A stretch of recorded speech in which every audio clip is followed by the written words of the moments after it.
Mr. Chairman, currently this bill mandates that the Commodity Future Trading Commission spend $52.6 million of its already limited budget on information technology.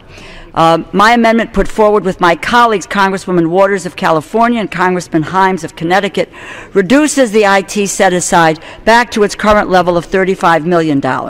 Americans want to see more accountability from Wall Street and oil speculators and fewer reckless transactions, market failures, and bailouts.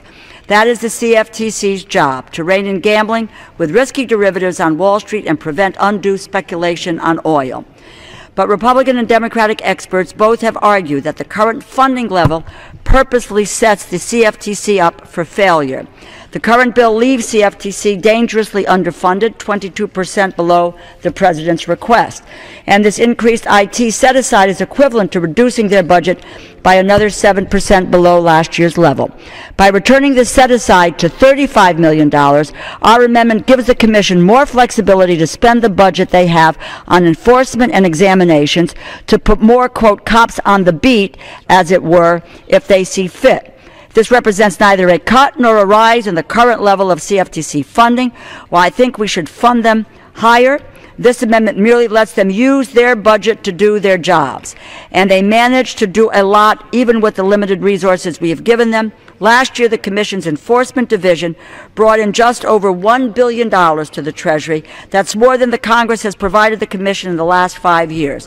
According to Acting Chairman Wetchin, I quote, "The unfortunate reality is that at current funding levels, the Commission is unable to adequately fulfill the mission given to it by Congress.